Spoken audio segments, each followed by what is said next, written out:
Okay. Good morning, everybody. Or good afternoon. This coming week is Parshas Vayetze. Last week and told us we were introduced to Yaakov Avinu, and now we're in all the Parshas regarding Yaakov Avinu. Yaakov is considered the Bechir Sheba'avis. He was the chosen. He was the best of the Avis. The choicest. Very good. The choicest of all the Avis.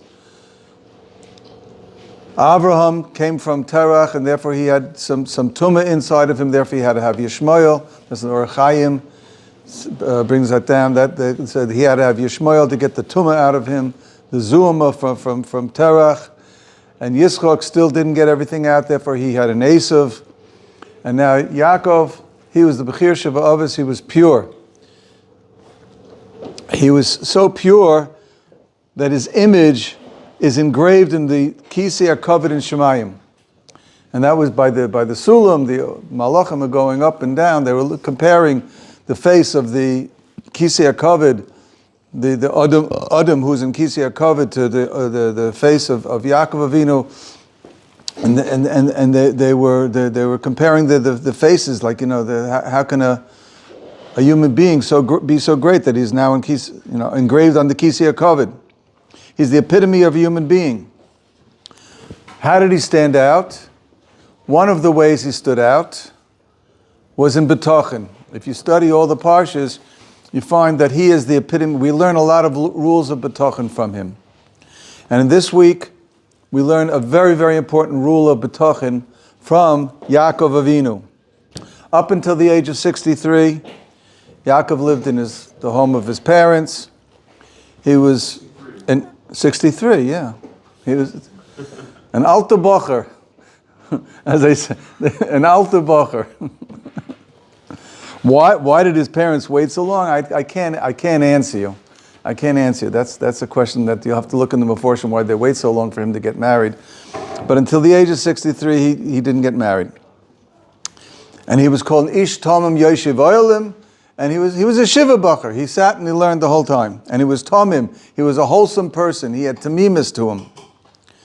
He occupies learning Torah. And where did he learn Torah? In the Beis Medrash of Shem ve'Ever, his grandparents. Shem ben Noach was a great granddaddy, and he had a grandson called Ever, and they had a yeshiva, the yeshiva of Shem ve'Ever. When he escaped, he went to yeshiva Shem ve'Ever. After we escaped, he went to learn the yeshiva 14 years. Yeah, the Rashi does say that he went there. He tried to escape. So where did he learn? He learned with Yitzchak. Okay, yeah. Anyway, he was sitting and learning in yeshiva. Now, this very sheltered life all of a sudden was interrupted by a terrible tragedy. Well, a frightening predicament. It was a frightening predicament. In last week's Parsha, so Yitzchak told his Bechor, Esav, I want to give you a bracha. Go bring me some, matamim that I love. And Rivka overheard this through a nevuah, whatever. She overheard this, and she knew that the brachas were not destined for Esav. He was not the proper person to give brachas to. She knew who Esav was. She had grown up in a house of suspicious people, Basul and love, and she knew what not savory people are, and she understood who her son was. Yitzchak, somehow or other, we won't go into it. He did know, he didn't know, whatever. But he wanted to give the brachas to Esav. So Rivka said no. She called in Yaakov, and she told Yaakov, you're going to go get the brachas, and she made she put the garments on him and the goat skin, and that her husband shouldn't recognize that this is not Esav, and he went and he stole the brachas. That was last week's parsha. Esav comes in and he finds out that Esav stole the brachas, and he had conniptions. Yaakov stole the brachas, and he had conniptions. He went bananas. Yeah, conniptions. You never heard that word? No. What's it? Conniptions. I've heard it. You never heard? You never heard? You're English. I know. Wow, I feel so. Connection. Wow. Sounds like Yiddish. Connection. Yeah, it's handy this, yeah. Connection. Listen, he went bananas. He Bananas I've heard of. Banana that cost $6.2 million.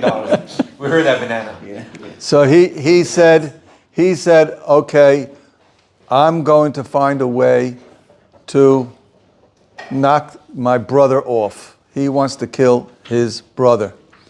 So Rivka heard this again with a nevuah. She became informed that her son wants to kill his brother. So she told Yaakov, you better make your getaway. Go to Haran. That's up north in North Syria. Haran, I think that's where it is. North Syria or Turkey, South Turkey, North Syria. It's all the way up there in Padan Aram, in Haran, and go escape and stay there for a while until your brother cools down. Then she went to Yitzchak, and she said, I can't stand Esav's wives, and I want Yaakov to get married. Let him go to my brother's house, and he'll marry one of his daughters. So that's where he went. So he's on his way. Yitzchak sent him on his way. Now, the Medrash says, as he's on the way, this is right before the nevuah of the ladder, the famous nevuah of the ladder, the Sulam Yaakov.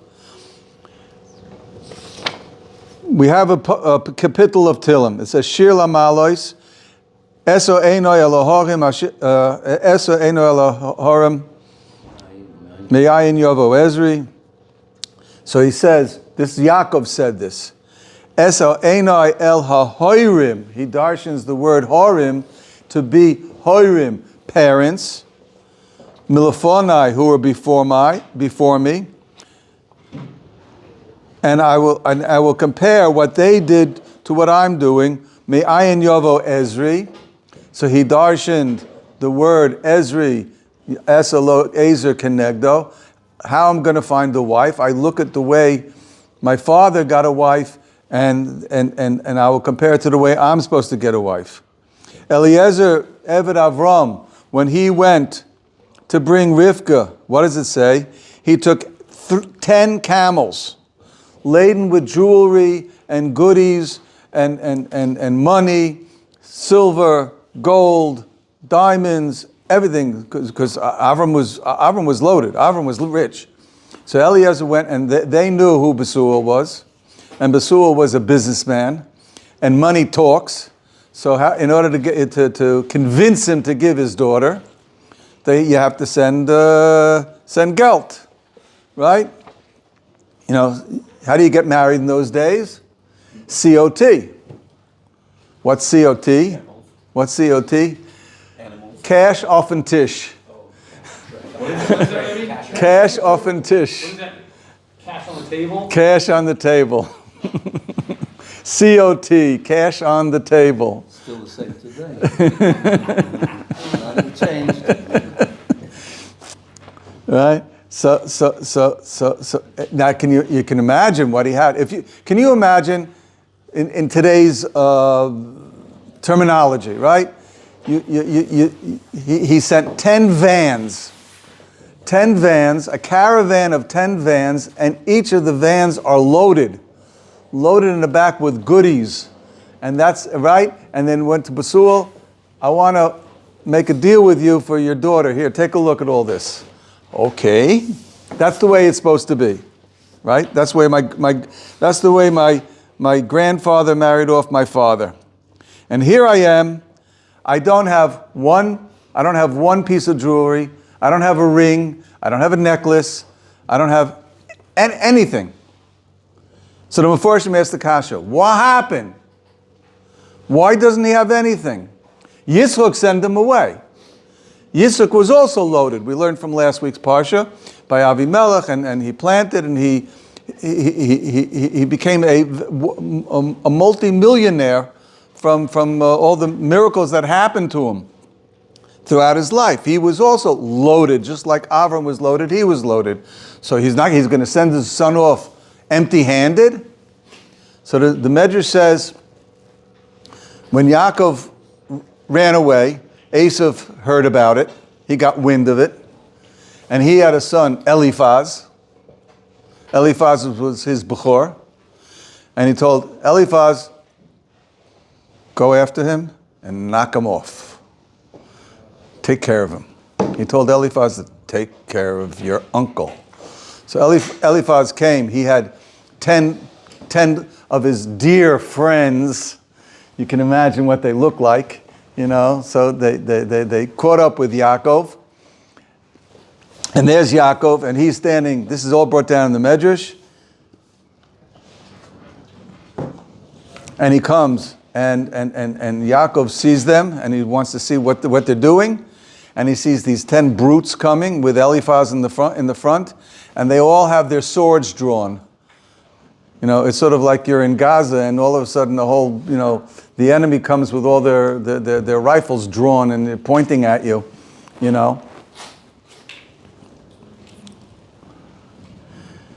Oh, Eliphaz, my dear nephew, was machst du? How are you doing? What are you doing here? I came to kill you. My father said I have to kill you. And you know that Kibud of Ve'em is very important in our house, because Esav was known for his Kibud Av. His Kibud Av was special with him. He had a special suit that he put on. That when he went in to be Mishamish, his father, Kibud Av, whoa. So Eliphaz says, I learned from my father Kibud Av, and he told me to kill you. What would you do? You would probably sort of like sink into the ground. That's what you would do, right? But Yaakov, he didn't lose his composure. He says, what did he think? He sized up Eliphaz. Now Eliphaz, yes, he was a chip off the old block, a former yeshiva bacher, like his father. His father was a former yeshiva bacher who went off the derech, OTD, off the derech.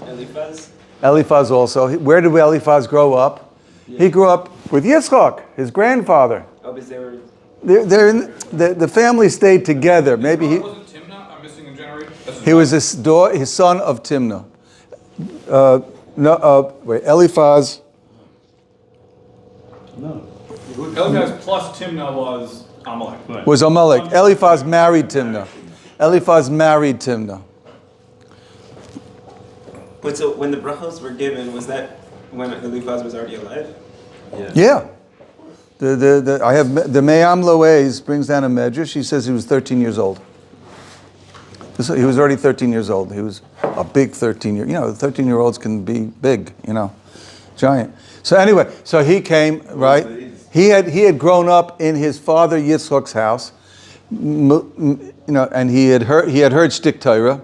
So Yaakov told him, I hear, Eliphaz, your father and I, Esav and I, we learned together in Cheder, and we were taught by your grandfather Yitzchak that there's a concept that an oni nechshav kameis, a person who's poor, is considered as if he's dead.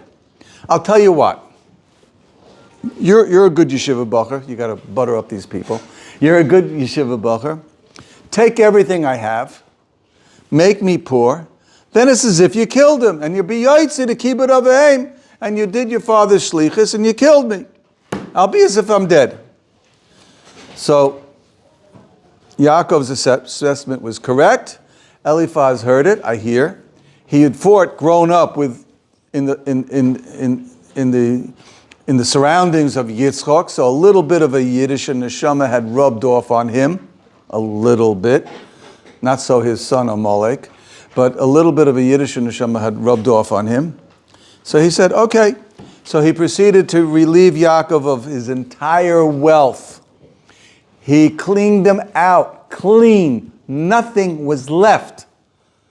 Nothing. So he's standing there, Yaakov's standing there, after Eliphaz departed with everything. And he's all alone. He's destitute. He's trying to figure out what his plight. He was sent by his father to go get a shidduch. How are you going to get a shidduch without a penny? How do you get a shidduch without a penny? So,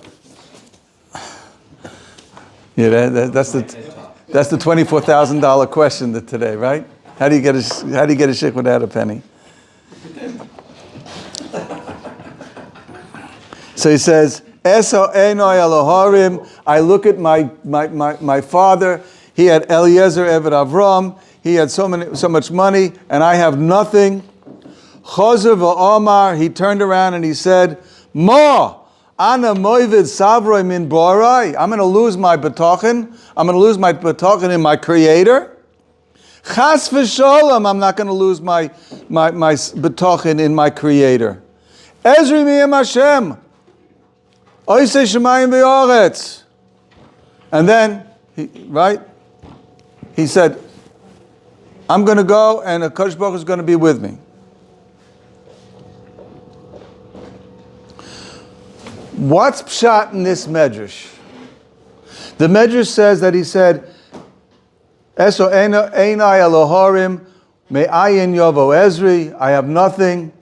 Ma, I'm going to lose my bitachon in the Rebbeinu Shalom. No, I'm not going to. I'm going to strengthen myself in bitachon, and even without a penny, I can go get a shidduch. What, you got to learn like a sugya. And the sugya, there's, the havamin and there's maskana. You know those terms, right? There's got to havamin. In the beginning, what did he think? And later on, what did he think?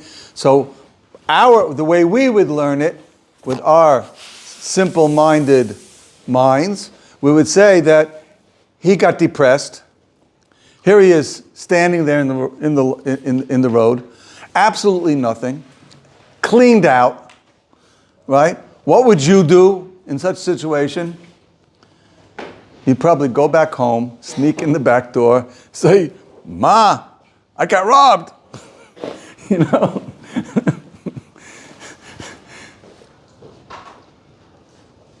No, he strengthened himself. He pulled himself up out of his depression, out of his despondency, and he said, no, I'm going to lose my bitachon in the Eibishter. I have to strengthen myself in my bitachon. That's one way of learning pshat. That's the way most people learn pshat. The Brisker Rav was asked about this medrash, and he says, you have wrong pshat. So let me tell you a Brisker pshat. Okay? The Brisker Rav says, Bitachon is not what you think. Bitachon is not pshat. I'm petrified. I'm petrified. Oh, I have to strengthen myself. Well, it's a good bitachon if you can strengthen yourself in such a situation. Then you have other people. Which I've known. I have bitachon, nothing's wrong. I know people, they have bitachon, they feel nothing's wrong. They've learned bitachon, they've learned shara bitachon, nothing's wrong. They ignore everything. Everything's fine. Everything's fine. Nothing can go wrong in their life. The way that they ignore all the challenges. Is it pshat? He's ignoring the challenges. There's no danger. That's not bitachon. Bitachon is, you know the danger, you know the problem, you know that the situation is bleak, and af al pi kein you have bitachon. Not that you got depressed, but you have to recognize the situation. Shila Malus Ezri Miyam Hashem. That's what he should have said. He should have said, Shira Malus Ezri Miyam Hashem. Why did he say, Eso Einoi Eloharim? First he said, he looked at his situation. Eso Einoi Eloharim. He looked at his situation. I know how a shidduch is supposed to be made. I saw how my father had a shidduch with Eliezer Eved Avram. And I'm in a different place. He contemplated on how desperate he is. And then he said, Ezri Minam Hashem. He didn't go first to Hashem and say, there's nothing wrong. There's everything wrong. But Kadosh Baruch Hu is running the world. This is very important. There's a very important Eliyahu Lapian. There's a very important Eliyahu Lapian. I told you this last year also. It says in the Medrash, what's said in the Psukim? Ezri miyam Hashem oisei shemayim v'oretz. How do you understand Ezri miyam Hashem oisei shemayim v'oretz? So oisei shemayim v'oretz. How do things normally work ba'oretz? Because Baruch Hu created the shemayim and he created the oretz. Right? Now ba'oretz is al pi teva. Right? So Kadosh Baruch Hu is in charge of teva. Things should go al pi teva. Oisei shemayim ba'oretz. Yaakov said, no, that's not pshat. That's not pshat.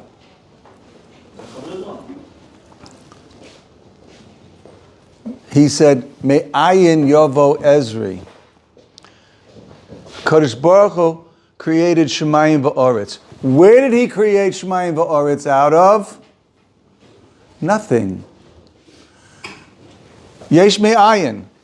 We don't believe in the Big Bang and all, the universe was 15 billion years ago. There was some. No, HaKadosh Baruch Hu created the world. Oisei shemayim va'oretz me'ayin. The whole world is me'ayin. It's me'ayin. Just like HaKadosh Baruch Hu created the world me'ayin, so he created, right? Oisei shemayim va'oretz. He can get me out of my situation with nothing. When I have nothing, there's no nature, no natural way of doing it. That's what Yaakov said. That was the Bitachon of Yaakov Avinu. But first you have to recognize Eso Einoi Eloharim, you have to recognize the situation as it is.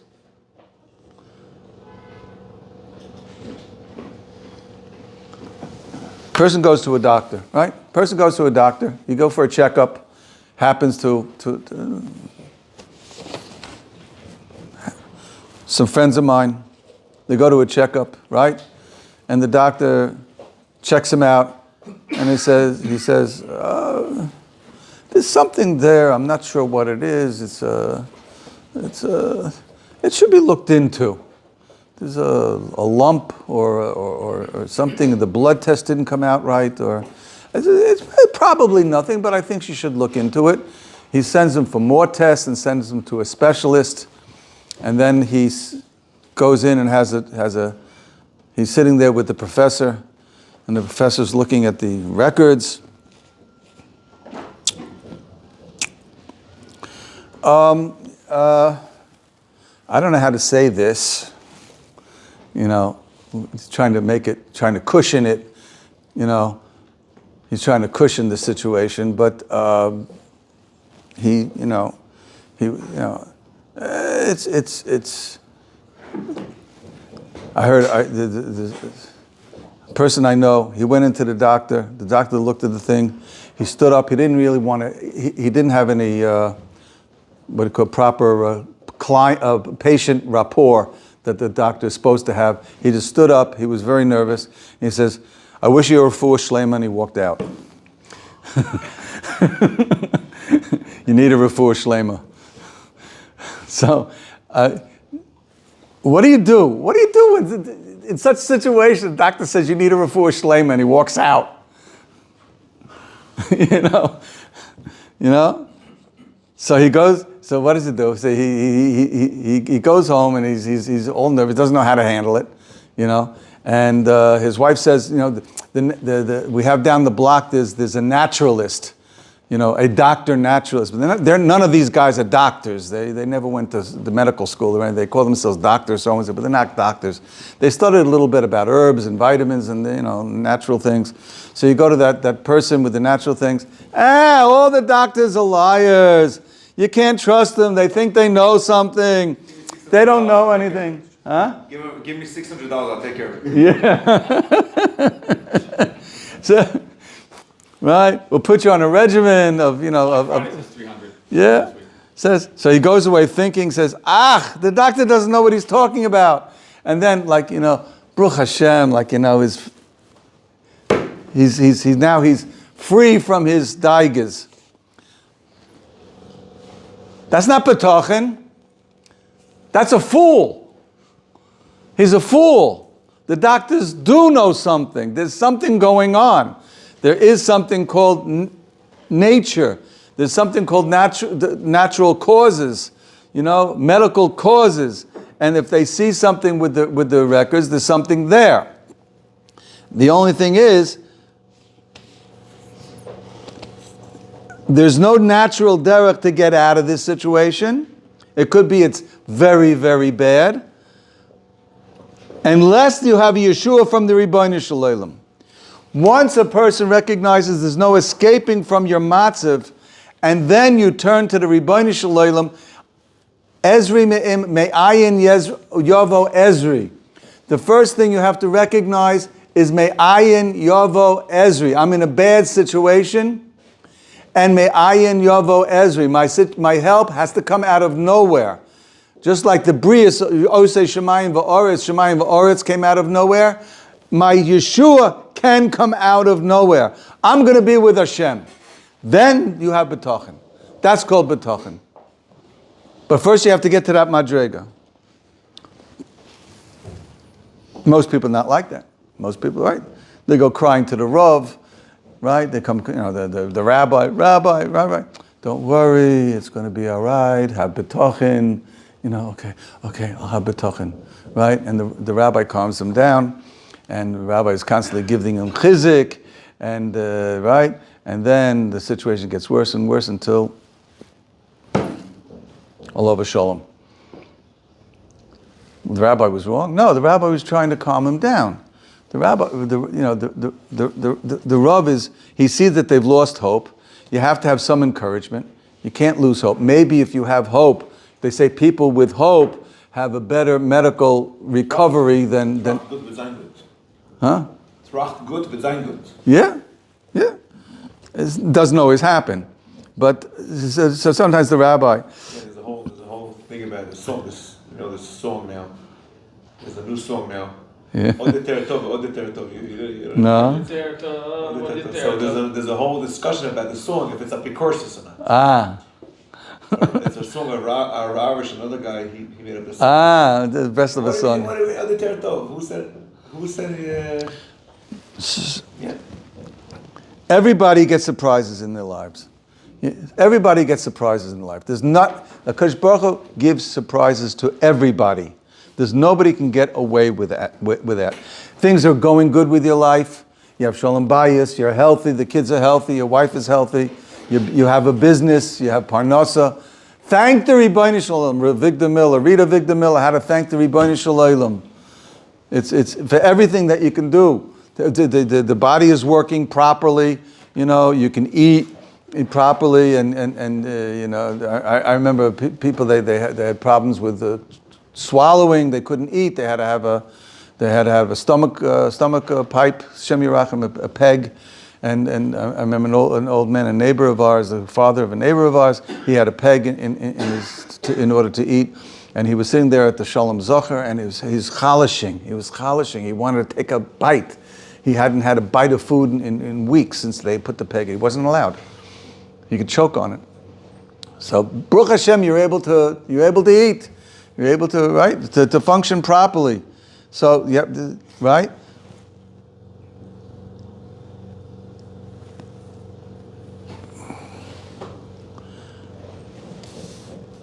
But what do we do? So what kind of bitachon do you have to have? So there's a famous Yisrael Salanter, the machlokes between Shimon Bar Yochai. We discussed this when we discussed the Shimon Bar Yochai and Rabbi Yishmael. And there's Yisrael Salanter, and he says, they're both right. It depends how much bitachon you have. It depends what madrega you have. Are you allowed to be on the madrega of Shimon Bar Yochai? And if you don't have the bitachon of Shimon Bar Yochai, then you should have the bitachon of Yishmael. What's the tutz done? How much bitachon do you really have? Where are you really holding? It says Hashem Silcha. Something happens. What am I supposed to think? Let me ask you a question. You're walking down the street, right? You're walking down the street, and there's a big dog there on a leash. A big dog on a leash, and you're walking down the street, and as soon as you pass him on the leash, right, he starts growling, and right, start barking at you. You get scared, right? Then you say, no, he's got a leash on, right? And then you take another look at the leash, and it's not attached to anything. Now what do? You're petrified. You're petrified. Nope. I have to be strong. I have to be strong.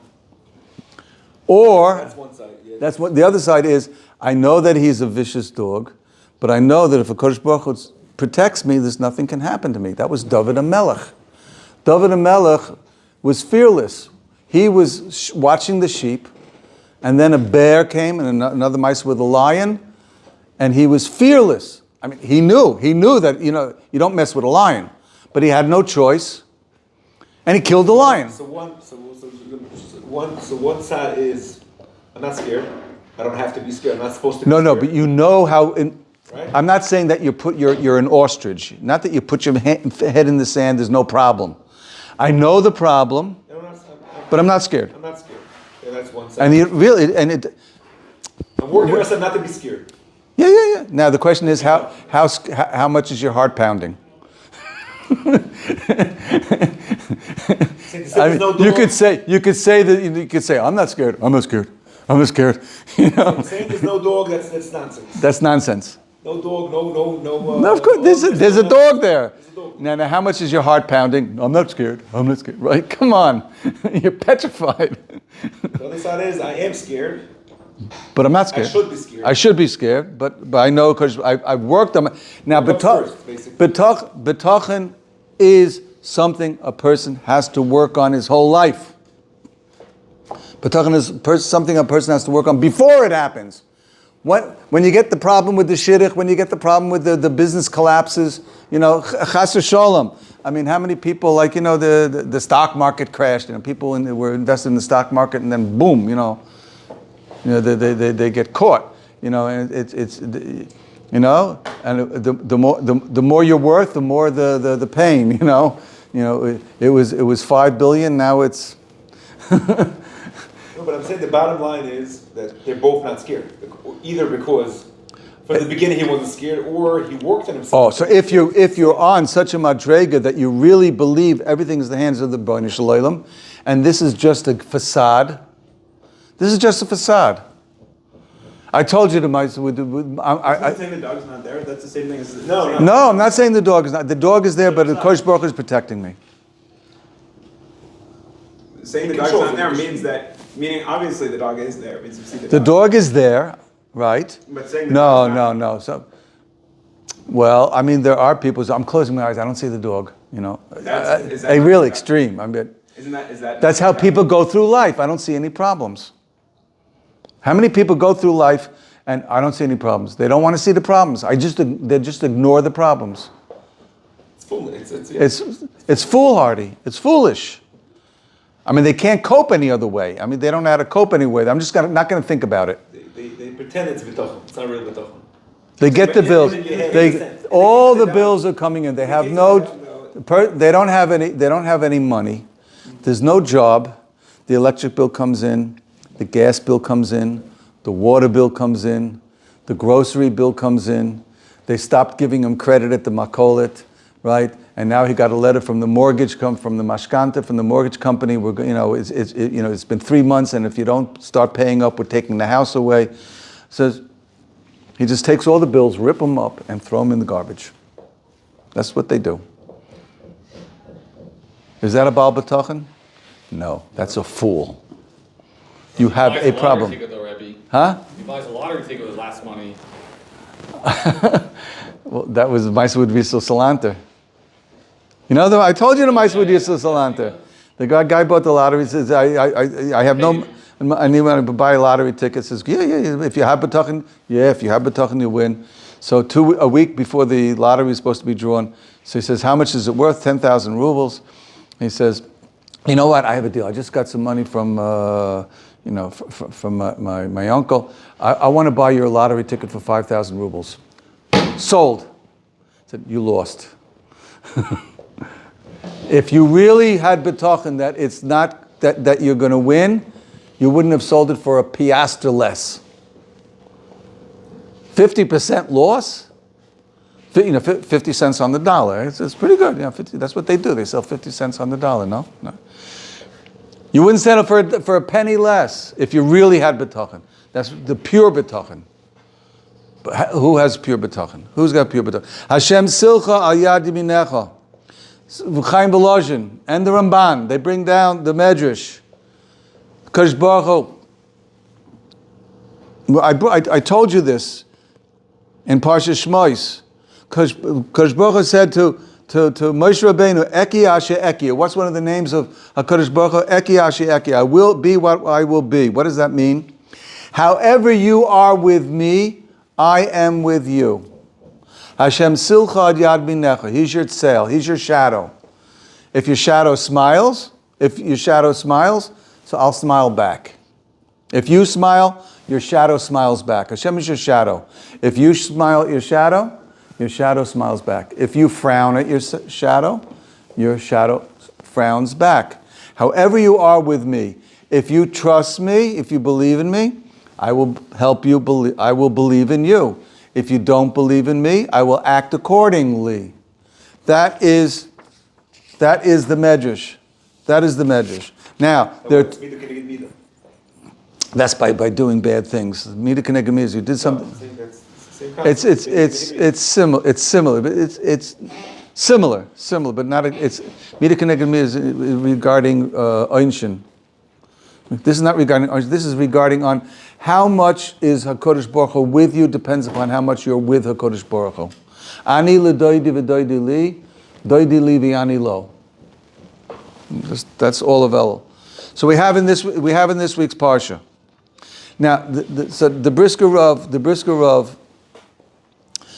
Rav says that there are two ways you can have Bitachon.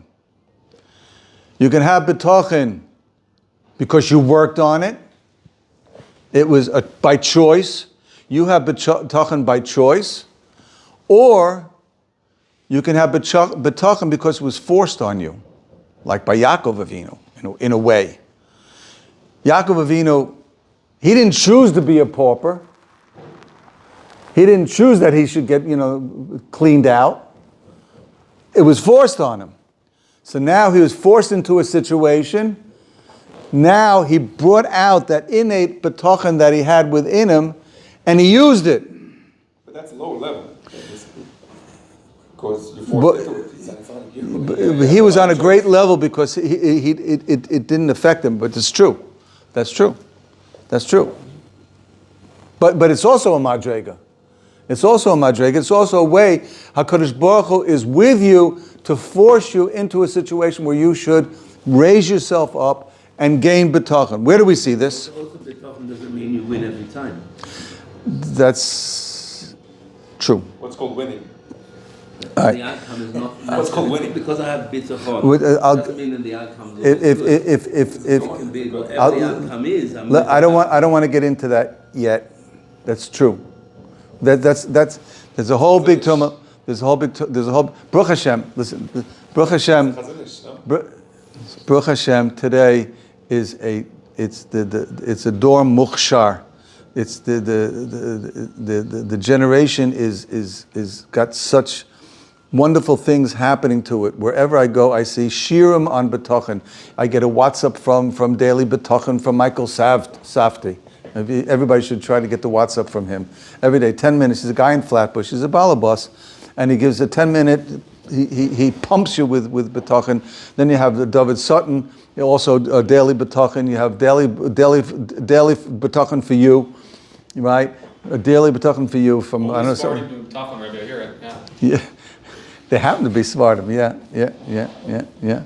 But I mean, it's all over the place. I looked on all the Svarim that are coming out. Bitachon. You can trust. They're stealing my name. Trust me. Yeah, trust me too. So Baruch Hashem, it's a Dor Muksha. It's all over the place. You can get Shirim on Bitachon. Now we have to work on it. Now, there's a very, very important Ramban. The Ramban says, listen to this. We have a Maisa here. It's a little bit difficult to understand. Rachel saw her sister having babies, and she was barren. She couldn't have any babies. But Rachel sees that she didn't have any kids to Yaakov, and she was jealous of her sister, and she's told Yaakov, give me banim. If not, I'm going to die. Give me children. I'm going to die. Yaakov got angry. Yicharak Yaakov barachel. Hasachas elokim anoich. What do you think? I'm God? God is the one who is preventing you from having children. It's a little bit mean. It's a little bit of a mean reaction. And Ramban brings down that Chazal held Yaakov accountable for being so tough with her. He says, what does she want? She wanted him to daven for her. Daven for me. That's what she wanted. Daven for me. So it says in the Medrash that Kodesh Baruch Hu says, oh, that's the way you talk to a person who's suffering? She was suffering. That's the way you talk to a person who's suffering? B'chayecha, your children from Leah are going to have to stand up in front of her son. And that's by Yosef. They had to stand up. He was the king. They had to stand up, give him covet. Right? Because they're going to have to give covet to him. Because this is the way you treat her. This is the way you talk to her. What's going on over here?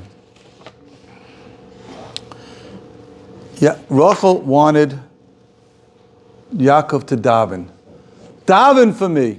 She was expecting him to put on sackcloth and to have tainesim, fast, knock his head and cry and bang on the heavens, as they say, bang on the doors of the heavens in order to give her children. That's what she was expecting. But then she did what women, I hope there's no women listening to this. She does what some women do. If not, I'm going to die. So extreme. Such an extreme. Tiny. You're trying to scare me that you're going to die. What do you think? I'm the one who's keeping you from having children? God's keeping you from having children. So Yaakov didn't want her to. Oh, you're putting it all on me. You're putting it all on me. Why don't you daven? And he got her to daven. Because when she saw that Yaakov was not going to listen to her, that's what the Ramban says. When she saw that Yaakov was not going to listen to her, so she davened. And she finally had a child. That was one of the reasons that why do they give their maidservant to the husband? In order that they should have jealousy. It creates more of a jealousy. They have more of an impetus to daven. It means more, so they daven more with more kavana. And then she had a child. That was the Maisa with Sarah also. In order that she gave Hagar to Avram, and then she davened with more kavana. And that was also one of the impetuses that gave her a child. That was the whole kavana. How did Yaakov know that she wasn't davening? From her reaction. If not, I'm going to die. That's not where you talk. You don't talk like that. She was putting it all on. I get phone calls. Rabbi, will you daven for me? Why don't you daven for yourself? I mean,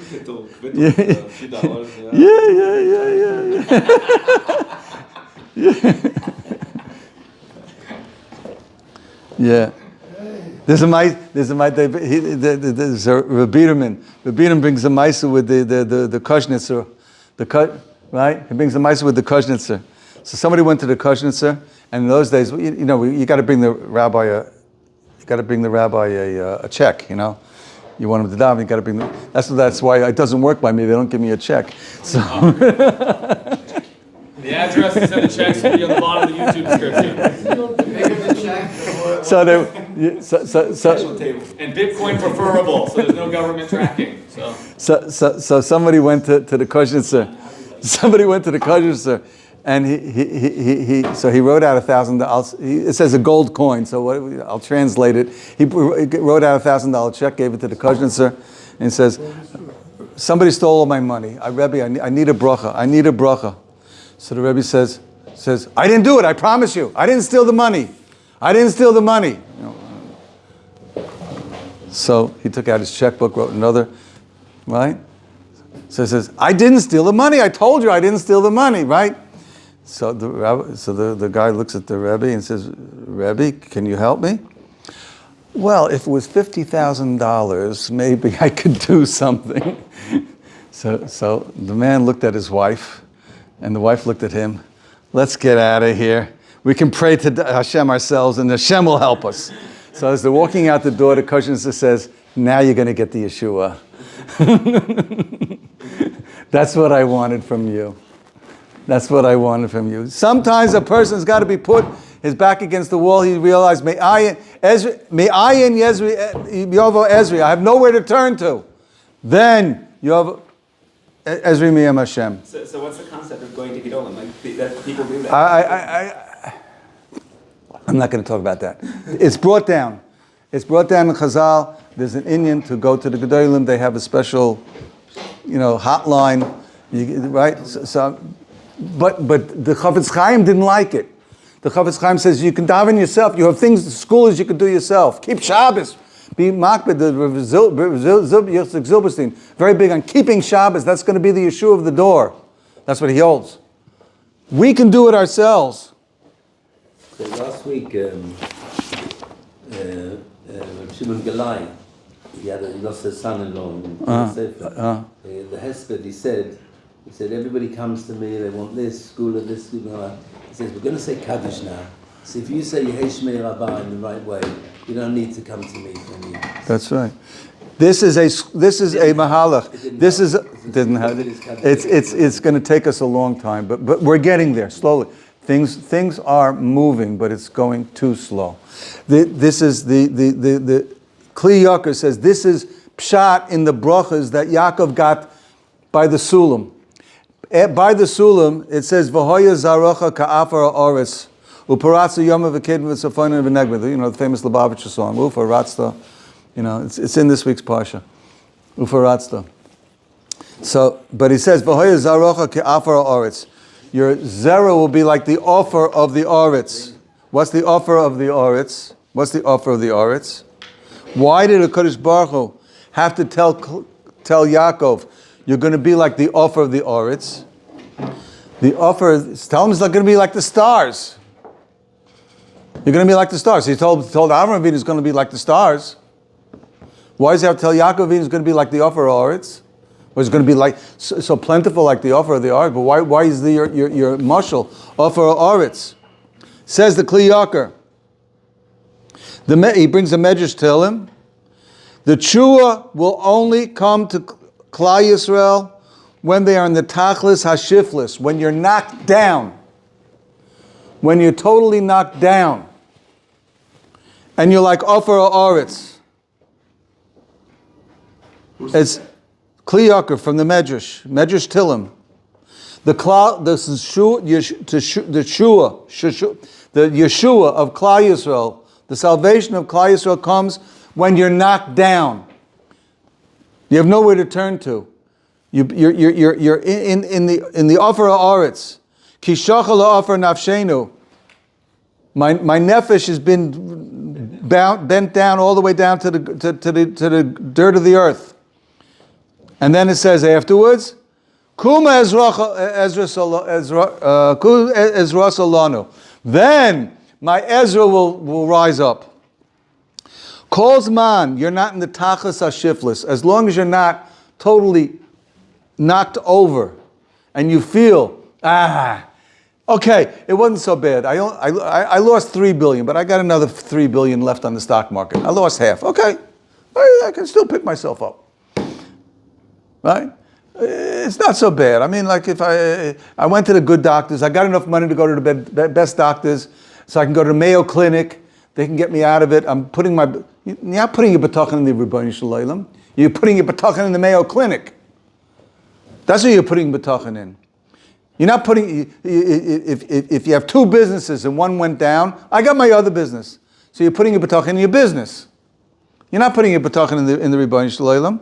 Your person has to be, it's possible that you could have Bitachon. I'm not saying the person is a big, if you're on a big madrega and you realize the business is nothing, it's all games. Listen to Michael Safdie. It's all games. It's just, it's just card games. But my real Bitachon, who's bringing the money? All the money's coming from the Rebbeinu Shalom, not from the business. That's the real way of looking at a business.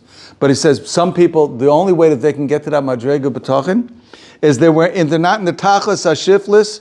Their Messiah says they're not toilet the Bitachon, the Rebbeinu Shalom. And they think about all sorts of ways of getting around it. And through the tachbulos, right? That's how they're going to... No. Ruach HaKodesh says...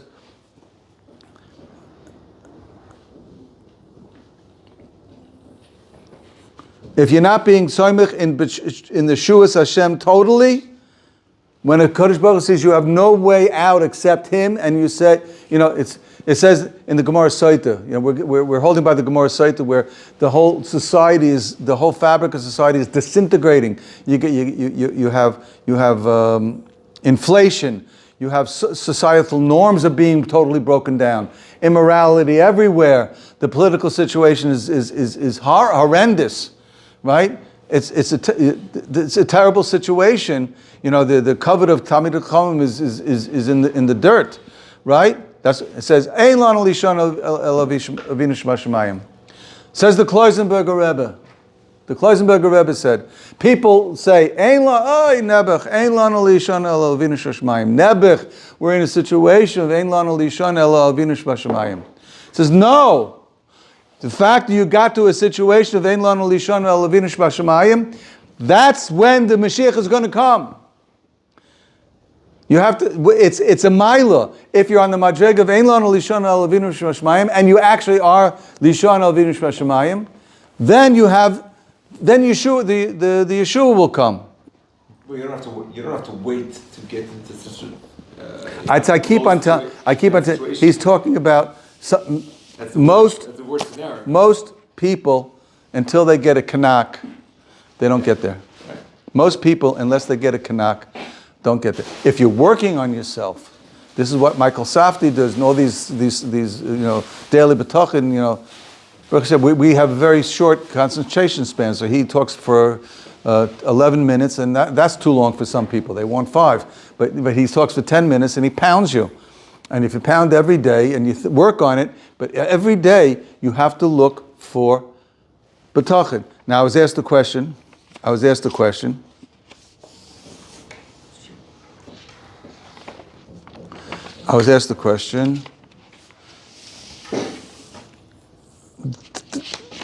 Does it mean that it's always going to be good? Now these Bitachon people will convince you. Now this was the Brisker Shita. This is Yisrael Brag. He is always talking about Bitachon, and he says if you have Bitachon, is real Bitachon, it really will work. But we know the Chazon Ish says that's not necessarily true. Okay, so we'll answer it up. The Chazon Ish is for us normal people. But the Brisker Shita is for a person on the Madrega of the Brisker Rav. It's true. If you're on the Madrega of the Brisker Rav, you're Madrega of Hillel Zaken. And in Hanami, Hillel Zaken says nothing bad. This is Zusha. They asked Zusha, he said nothing bad ever happened to me. How do you make a bracha on the bad just like a bracha on the good? So Reb Zusha says, I can't answer you. Nothing bad ever happened to me. But to Mimas, he said it. Because nothing bad ever happened to him. He always looked at something that's always good. Called the Ovid Rachmana L'Tav Ovid. Gamzu L'Tova. That was Rabbi Akiva's Rebbe. Gamzu L'Tova. Nocham Ish Gamzu. So there are people on that Madrega. But I heard from Moshe Meir Weiss, he's a Rav, used to be in Staten Island, now he's in Lakewood. He said, listen, when it comes to, let's say, sometimes it's a Gezer Min Hashamayim. Sometimes it is a Gezer Min Hashamayim. And that's what a Kodesh Baruch Hu wants. A person's sick, right? A person got sick. Let's say he got sick.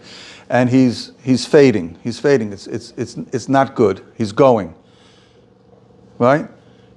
A Kodesh Baruch Hu gave a kitzvah to everybody. It's going to happen. And Kodesh Baruch Hu decides to use the machla to take him away. Right? It cleans him up through the suffering. The suffering is a cleaning action, and then you get into Gan Eden. You don't have to go through Gehenna because you got all the suffering in this world. What's the purpose of tsaris? There isn't a person in the world that doesn't have tsaris.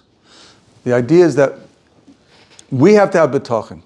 If we really have bitachon, in a normal situation, if we have the right bitachon, we can get out of our problems. What's the bitachon? It's like this guy, he's sick, he's becoming... My bitachon is I'm going to pull out of it. Wait, but I have to get out of it? Ezriel Tauber Zatzal, he said, you have to have both scenarios in mind. You have to have both scenarios in mind. You can have a scenario that you're going to pull out of it, and I have bitachon HaKodesh, but both scenarios, or the other scenario, but both scenarios is, I believe with 100%, Ani Mamin B'Amunah Shlema, Kodesh Baruch Hu created the world, also Oisa V'Yasa. He has done everything, he is doing everything. Everything is created by a Kodesh Baruch Hu. And if that's the will of the Ribbono Shel Olam, then that's the will of the Ribbono Shel Olam. You have the Ramban says you have bitachon, it'll work. But you have Rashi says, whatever HaKadosh Baruch Hu throws at me, I accept. So the brisker of Shita that... I can't answer you. I'm not a brisker. I can't... It's true. Not in all situations. You can't say it. It's not... That's Baruch doesn't want it to have money. He doesn't want it to be rich. He doesn't want it to be... So it's not going to happen. Elazar ben Pados. Right. Elazar ben Pados. And that was the Chazon Ish's taina on this Shita. That was the I don't want to get... I'm not picking sides over here. But you didn't mention once that the Gaon says that if you believe in something really strong, it's mashpia. It's going to happen. But the Gaon died also. Okay. No, but what was that Gaon that you mentioned? About the thief. What? The thief. No, the thief. That was the Chafetz Chaim. That was the thief. Oh, that's Yaakov Shimoni. Even a Yaakov Shimoni, even a Ganav b'machtarto, and if he has bitachon in Kodesh Baruch Hu will help him pull it off. Maybe should help me pull off this job. He's going to get it, tomorrow, but not right now. He's going to. It's funny that I was saying. I knew a guy that he was a scammer, right? And he was so funny to me because one time I met him and he said, Bezrat Hashem, tomorrow I'm going to get a client. It's so funny. It's so crazy. Just the way this little thing. Okay. Yeshikayach. Guys go to a football match on